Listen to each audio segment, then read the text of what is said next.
Hello, hello. Great to see you. I'm Nick. Let's do some more picks, bearing in mind I have a degree in film. Number 60, World of Tomorrow. Look, I drawed a triangle. I drew a snake boy.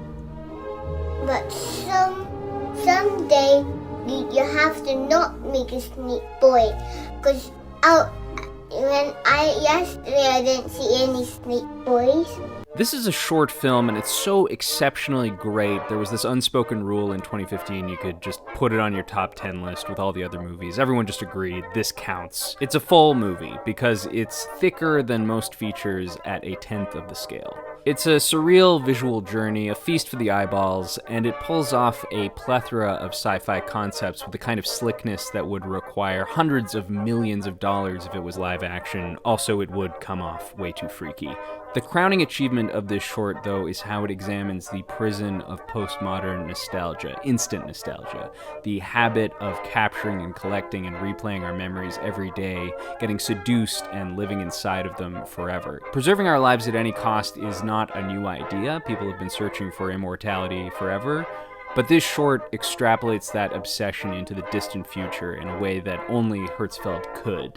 Equal parts hilarious and horrifying. Number 59, Jodorowsky's Dune. This system makes of us slaves without dignity, without debt, no? With a devil in our pocket, this incredible money. In the pocket, this money, this shit. Before a movie actually gets made, it's the best movie ever. It's only when someone goes and makes it that it gets all flawed. This doc about an expensive, ultimately failed pre-production on a massive adaptation of Dune harnesses that feeling by bringing us into the mind of Jodorowsky, who is such an invigorating subject. He bursts off the screen with a passion that defies language. I completely fell under his spell and wanted to see him achieve all of his dreams right away. And he's the leader, the wacky George Clooney of an Ocean's 11 style gang, just trying to get this movie off the ground that is so huge it seems destined to never exist. Number 58, Mother!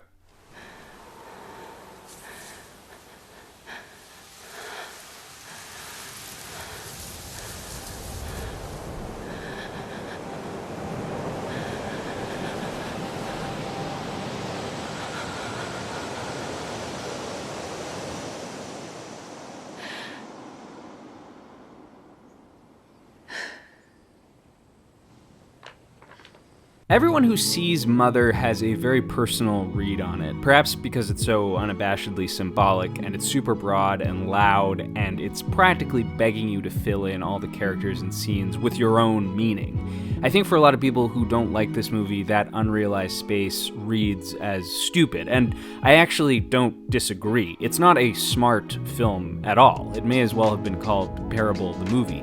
It's as blunt as a very blunt hammer, but for me, that obtuseness is part of the grotesque comedy of Mother. It's not a thoughtful movie, it's an animalistic feature-length sketch comedy nightmare that exists on its own terms. It doesn't make any sense, literally, and it's not particularly satisfying as a straight metaphor. It's threading this crazy needle between the two. It's about the black hole of narcissism and how much it would suck to be married to God. And it's the purest cinematic riff on that awful feeling that the party is getting just a little too out of hand and beyond your control. It's fear of other people, crystallized. It's codependency. It's as disturbing as it is intoxicating. Number 57, Behind the Candelabra. I want to talk to you about doing some surgery on Scott here. What? Fine. What would you like me to do with Scott? I want you to make Scott look like this. Can you do that? Remember how I just said Mother was about how much it would suck to be married to God? Well, Behind the Candelabra is basically the same thing, only wrapped in fine furs and silk sheets, and poor Matt Damon has to put up with Liberace, who is so self-obsessed he tries to surgically make him look like a younger version of himself. Michael Douglas dives into Liberace headfirst with all of his trademark horniness. It's a catastrophic love affair, so bright and shiny, you might need to wear sunglasses and apply some suntan lotion when you put this one on. Number 56, Stories We Tell. I remember we talked about how you didn't look like Dad, and Dad joked about it. I always thought, she does look like me. Got that little straight nose. Yeah, definitely. This is all nonsense, but it's fun. Who do you think your father is this week, Sarah? Sarah Polley welcomes us into her family and discovers her biological father. Docs don't get more personal than this. There's a delightful psychic connection between all the interviews. Everyone's finishing each other's sandwiches like they know exactly how this thing is going to be edited later. And the central character of this web of stories is Polly's mother, who isn't here to tell her side of the story. There's something so moving about tracing her steps and attempting to uncover her state of mind through the people who loved her, knowing we'll never fully get it right. But what's there is beautiful. Number 55, public speaking. I do not have a cell phone. I do not have a BlackBerry. I do not have, computer, or any of these things. A microwave oven, whatever these things, all of which seem like the same thing to me, by the way. You know, like if you tell me, well, the microwave oven, can you text on that? Yes, I would believe you. Okay, so. If you've been enjoying Pretend It's a City, the Netflix docuseries where Scorsese hangs out with Fran Lebowitz, this is the pilot episode shot 10 years earlier. We basically establish the character of Franny, we get the story of her life and her career and her opinions about everything, and it all moves like a rich series of memories, one jump cutting into the other with the aid of Scorsese's meticulous collection of doc footage and as much comic gusto as befits this gem of a person. Scorsese cannot get enough. They're clearly best friends. Hearing them both hoot and holler over dinner is so satisfying. It's like a biographical stand-up movie with some garlic bread and wine. Pour yourself a glass, take a seat, and get ready to become a fan of Fran. Number 54, blue is the warmest color. Moi, j'étais hyper Sartre dans mes années lycée. C'est vrai? Ouais. Ça me faisait du bien. Surtout dans l'affirmation de ma liberté et de mes propres valeurs. Tu vois. Et puis aussi son exigence dans l'engagement. J'adhère complètement. Ouais, c'est un peu comme Bob Marley, quoi. Ouais. Presque. Je suis pas sûre. Seeing the world through someone else's eyes is what movies are all about, and Blue is the Warmest Color is an epic 3-hour quantum leap into Adele's world over the span of a life-changing relationship. Adele Exarchopoulos is in Gina Rowland's territory with how she conveys an inner universe through glances. And this is a character who spends a lot of time hiding her feelings from everybody, but they're clear as day to the audience. It's telepathic. Cannes gave this the Palme d'Or, but they couldn't just give it to the director, they had to give it to the actors too, which was unprecedented and has never happened since. So heads up, there's some radiant top-tier acting going on here. Number 53, The Clinton Affair.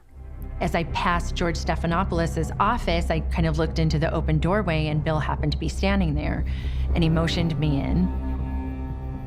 I don't think my heart had ever beat as fast. Unbeknownst to me, I was on the precipice of the rabbit hole. Did anyone see you go in there alone? Any day, any time. I don't think so. The Clinton Affair is a multi-part documentary chronicling Bill Clinton's predatory behavior in and out of office, constructed largely around a staggering interview with Monica Lewinsky. If the series was just that interview, it would be on this list. She's so vivid and vulnerable, and she has all those years of perspective that allow her to see beyond her own trauma and get super insightful about what happened to her.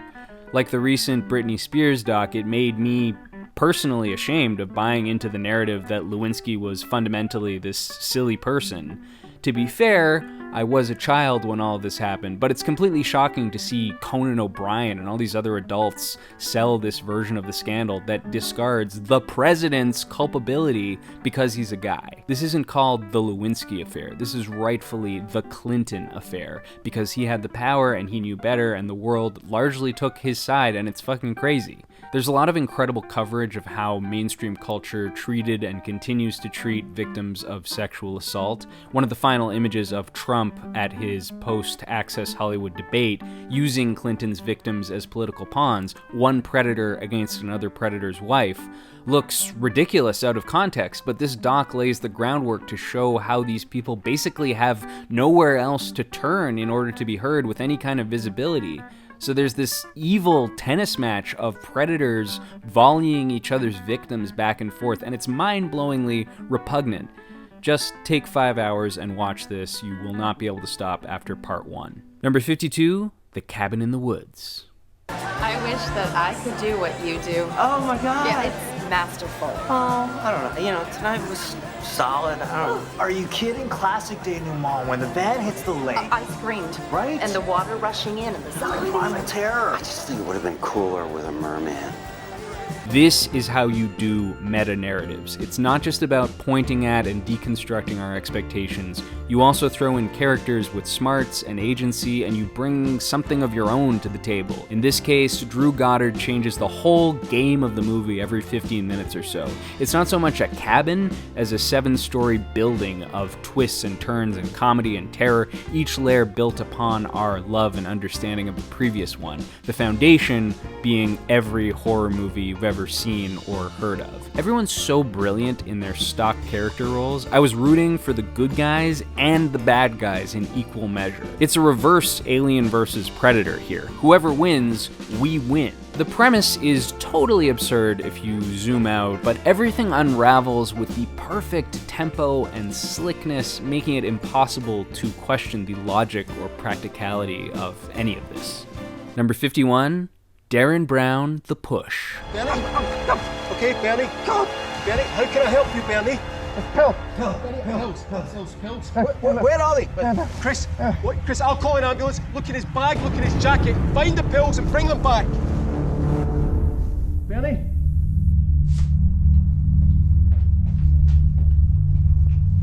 This is a completely unethical documentary wherein Darren Brown, renowned British mentalist, attempts to invisibly influence a person very gradually over the span of one hellish evening into murdering someone. It's a powerful statement about human malleability and how anyone can be tweaked into doing the unthinkable given the right circumstances and the wrong group of people.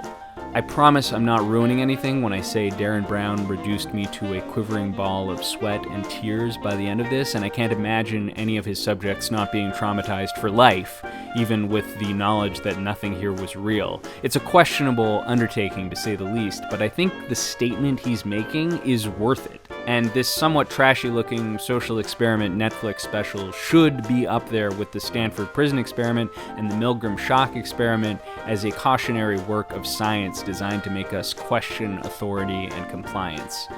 And just like that, we're at the halfway mark. Only 50 picks remain, and these are the big dogs. You can pretty much throw everything up to this point into the garbage because it's worthless once you get a look at these next picks. So, thanks for being here again. Love you. Bye for now. Degree in Film.